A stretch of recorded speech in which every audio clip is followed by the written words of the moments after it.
All right, guys, let's get at it. Let's change the starter. On this model, the starter is in a stupid location, right next to an immense heat source. It's like literally right there. That is the starter. It's right underneath this exhaust manifold on the V6 engine. And when you go underneath the vehicle, guys,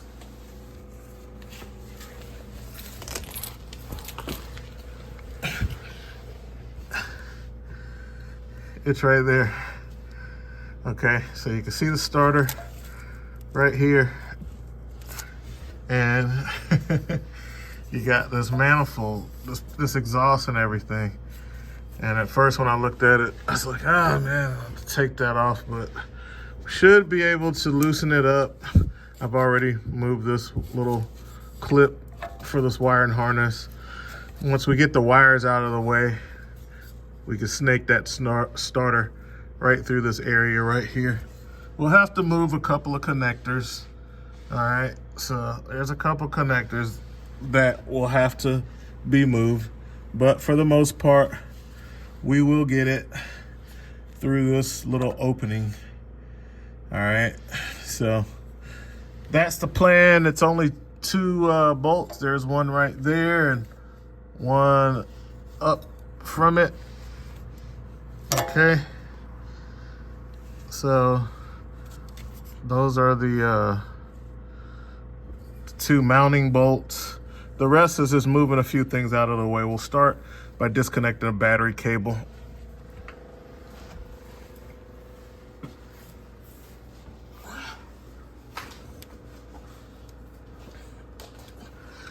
This particular car is a 2011 Buick Lacrosse CSX, has a V6 engine, and I'm also gonna have to replace this. Remember, I did the scan on this car, I saw the transmission codes about the pressure solenoids. It's when you're low on fluid or one of your high pressure lines is leaking, then that will affect devices like that. So I see this one is wet. Underneath the car was wet on this side, and I see that this hose, I took off the little wire loom, and it was, as you can see, saturated, and it's the only one. So I'll be removing and replacing that line as well. But first, let's get the vehicle started so I can move it. So we'll start by getting this, that should be a 10 millimeter. 10 mil. I'll throw that relay kit down there and grab a 10 and take care of that. Let's see, that's a 9. That's a 10. So Coken's handy. Oh, I might need my mid links. Oh, nope. I was able to get it. I like using these Coken ratchets because of the low back drag, especially if I'm in an area. I'll just stick it down the little tube for the washer fluid. All right, next thing we're getting at is going to be that little, looks like a Torx for the heat shield for the starter. All right, so we'll take that off next. As a matter of fact, I gotta go grab some Torx. There's a map on in here. Let's see. I don't know what it is. Is it a T25 or whatever? Let's see what this is. This is a T20. Let me find out what fits that, and I'll be back. Okay, so 8 millimeter, not fooling around with Torx, and an extension, long Mac extension, snap-on 1/4 inch, Tecton 8 millimeter shallow socket, and probably a Pittsburgh UJ 1/4 inch. And I just that's what I'm using to get that heat shield bolt off. So we'll take that off and we'll be back. All right, so I went and grabbed my snap-on 1/4 inch and got it off quick and easy. That is the screw that came out of there. And now the heat shield is, it can be unclipped.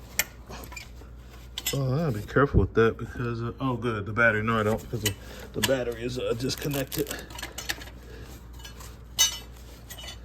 All right, so I just popped that loose and it is under here.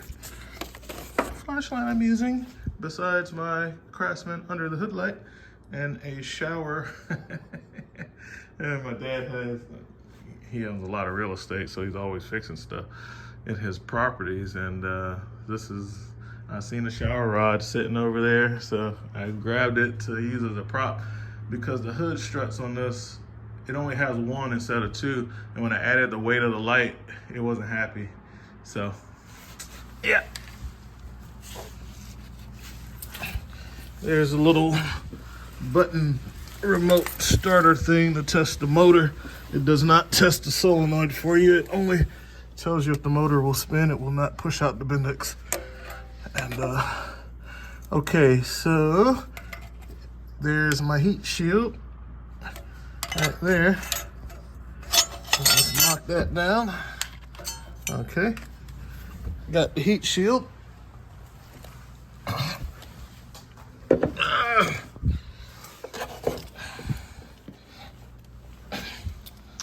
All right, heat shield. So what's next?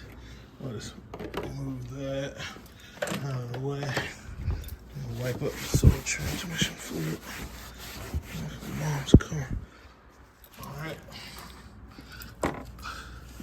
So next, I'll be. There's not a lot of YouTube videos on this. I typically like to watch YouTube videos first. So if there's any tips, tricks, or stuff to watch out for, I will know. But I could not find YouTube videos on this model where the manifold wraps around it. I saw one old video, and the guy was, he did a great job. And it was more like pictures, but I mean, that's how he did it, with pictures, and then he talked about the pictures. But anyway, there's some connectors that needs to be removed. And of course, he was working on a different model, but it was a similar setup. So I'll go under there and try to disconnect the connector for the knock sensor. I might have to get my relay pliers and try to use them as pliers to unplug stuff. All right, so he's talking about that that guy right there. There's a little connector there. Let me set my light up somewhere. And I think this is one of those. I gotta use 2 hands to do this stuff. So what's going on is I'm gonna try to get as much wires out of the way as I can. I'm going to disconnect the positive battery cable that goes to the starter, which is this wire. And I'm gonna do all that from underneath because I can see what I'm doing. And then I'm gonna disconnect this harness so that the starter can slide out, because that harness right here is in the way when it's time to slide the starter out. And anything else? Oh yeah, the connector right here that goes from the relay to actually actuate the starter, the 12-volt feed for when you hit the ignition. When the car tries to start, it sends 12 volts on that little yellow wire on the solenoid, pushes out the Bendix, and simultaneously throws a switch to link the constant hot battery positive with the motor.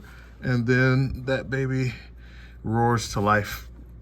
So let me get that done and we will see where we're at. All right guys, so that oil filter was like really in the way. So I just removed it, and I'll be able to get to my wiring better. Because of the location where they have this, those connectors are very brittle. The white connector is brown and black, it's burnt. As I try to depress the button to get it off, it's cracking up. So you might want to go ahead and source you a pigtail for that knock sensor, because you might be replacing it. Other than that, I have just removed the oil filter.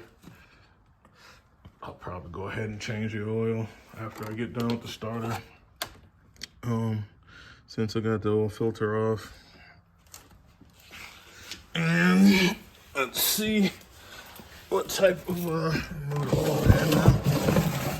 Because I was trying to go in there with an 11mm socket to take that wire off, but the oil filter was in the way. So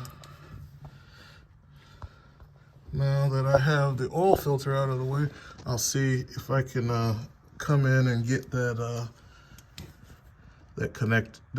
wire loose. But yeah, that connector is all, let's see if I can get, yeah, the one that looks all brown, well, it's supposed to be white, and it's all burnt up and stuff. So anyway, I'm going back after this starter wire. I'm trying to get these wires out of the way, give me some more room. Maybe I can get something in there. All right, so I had to use to get this, I had to use a stubby and a deep well socket. Went to 3/8 drive, but I'm using those new Knee-Pros, the compacts. So I got a compact stubby Knee-Pros ratchet on a 13mm. It was a 13mm snap-on socket, and utilizing the low back drag of these ratchets, because after you crack the initial torque, there's not a lot of friction on this. And you can see and hear how I'm getting that off. So I'll just continue to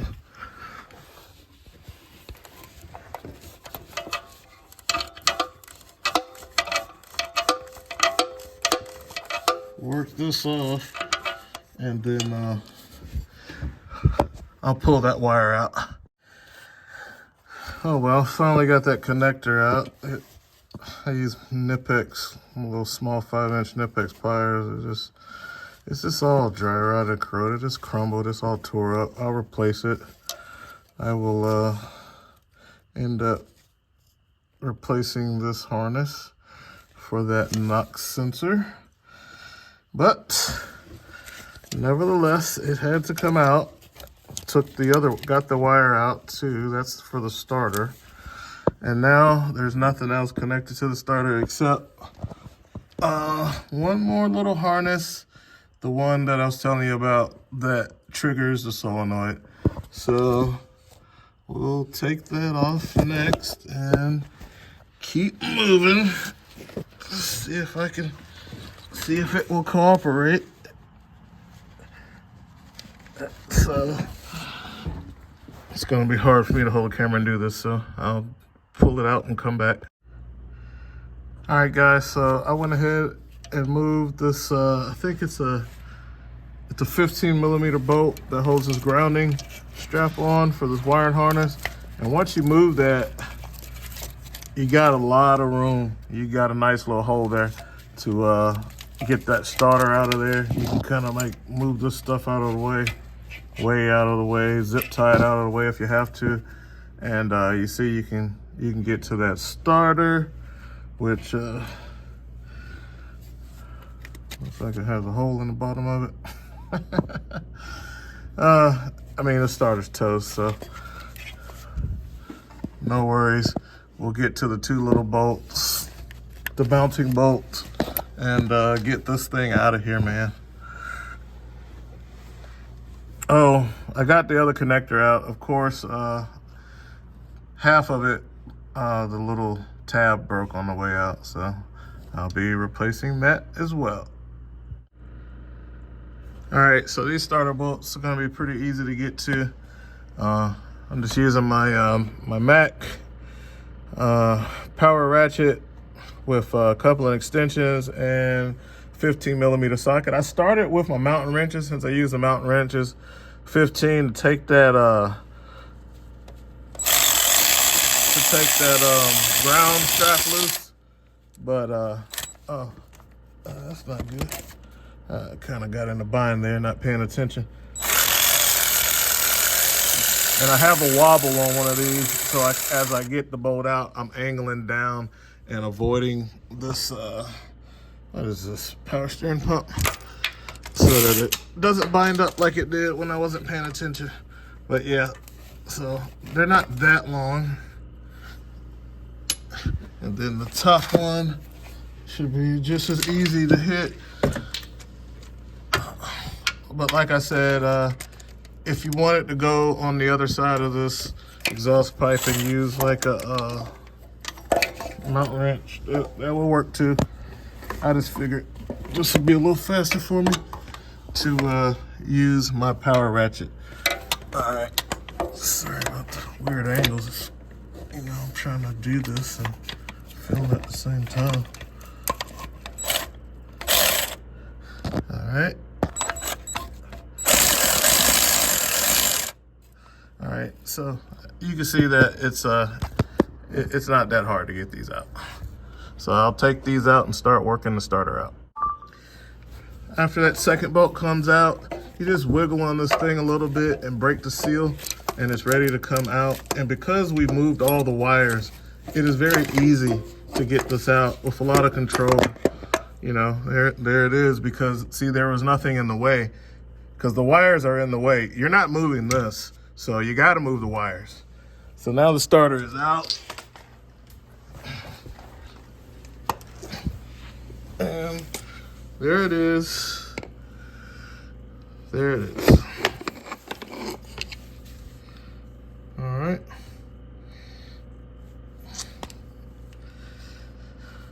Put it back in the same way you took it out. And that's a wrap. This is a pain. Buick, you should do better, but we know you won't.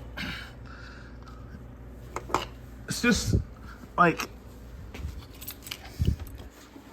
it's a pain because why would you put this heat sensitive item by a heat source? I mean, this is dumb. It's just dumb, man, but whatever. I will take this and get a new one. All right, guys, that's it for right now. Gotta go get parts and stuff, so we're gonna wrap this guy up. Catch you later. RV Tech Pro out.